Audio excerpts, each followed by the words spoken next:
Hi, my name is Kira, and welcome to the first episode of my new podcast called Kira Jaded.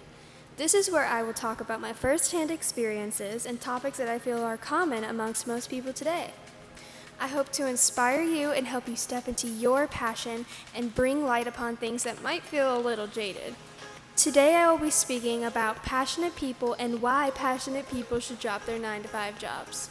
A little side note, if you do not personally resonate with this, that is okay. It does not mean the way you feel or the way you think is wrong. This is more of an opinion piece, and I understand that everyone has their different circumstances. This may not apply to everyone or the lifestyle that some people may want. Alright, let us get started.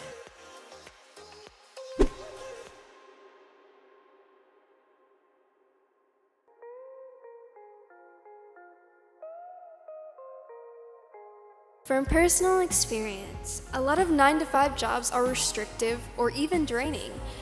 Most of us allow these types of jobs to control most of our life, which in return gives us no room for creative passion or growth. Living this way can be even harder if you have a desire to make room for change and happiness.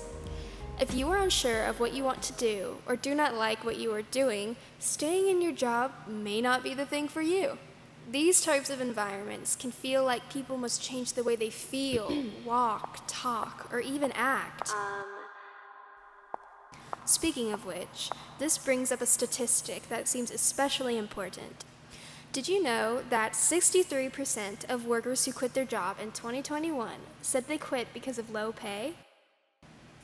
Another 63% said they had no opportunities for advancement, and 57% said they felt disrespected.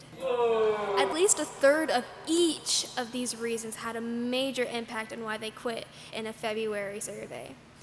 So these were some of the top 3 reasons why Americans quit their job. This was quoted by Parler, Kim, and Juliana. A lot of these people are in the same boat.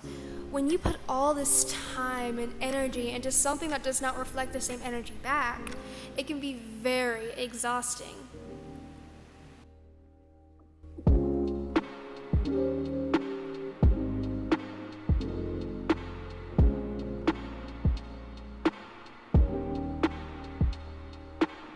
That brings me to my next point. Most 9-to-5 jobs do not pay very well.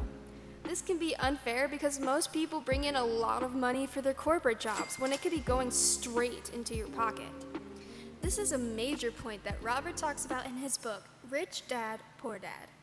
His book talks about the cruelty of how most people get underpaid while, quote-unquote, working for money instead of money working for you. I feel we can all see this in our everyday life, even with the people around us. The Pew Research Center backs this point immensely. They say that after adjusting for inflation, money has the same purchasing power as it did in 1978. What? In fact, average hourly earnings peaked more than 45 years ago. An even crazier statistic was documented that in January of 1973, most people had an average hourly rate of $4.03, and it had the same purchasing power that $23.68 would have today. That is absolutely insane. Especially with inflation, bills get even harder to pay. Most people are not even making $23.68. In North Carolina, the average hourly wage is $16 an hour, according to ZipRecruiter.com. Even if most people did get a couple dollar raise, it still wouldn't be enough to support bills, families, and the last thing that most people put off, their dreams and aspirations. Be okay. I know that you're coming back home. Know that you're coming back home.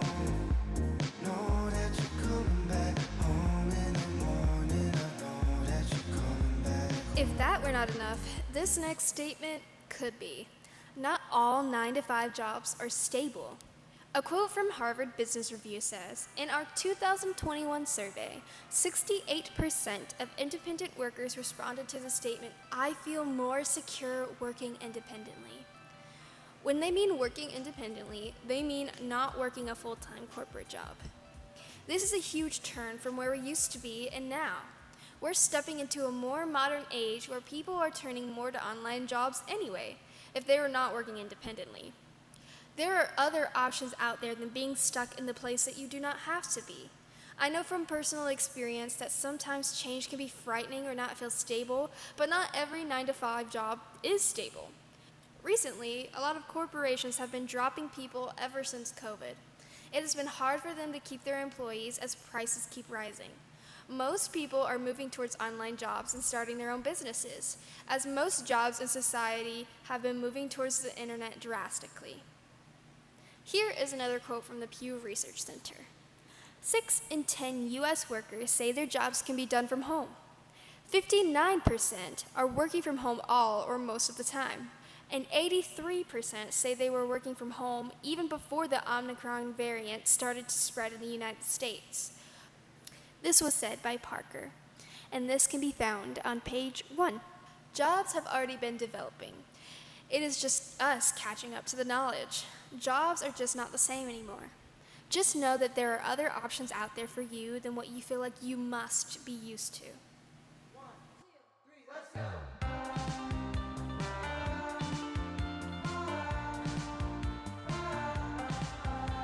I wanted to wrap up this episode by going more into detail about the book called Rich Dad, Poor Dad. If you have not read the book, you should totally check it out.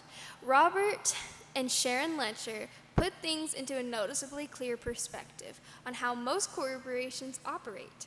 A little backstory on this book. Sharon, an accountant who worked at a Big 8 accounting firm, wanted a way to educate others about finances. So, when she heard about Robert, she wanted to partner with him and get information out there. She found out that he had an unfinished book.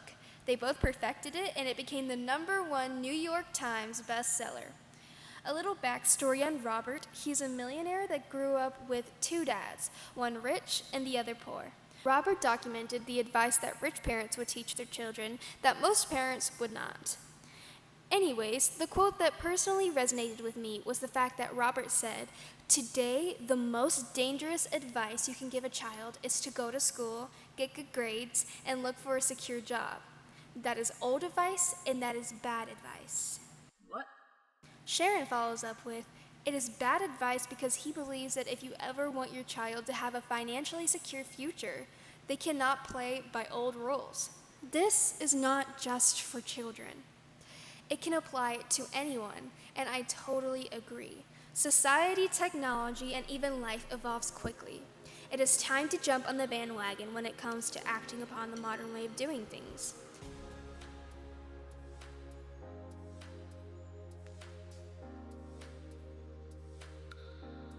Alright, that is the end of this episode. I hope this episode spoke to you, inspired you, and hopefully resonated with you to start thinking about making a change from something that might feel jaded in your life to be feeling great in your life.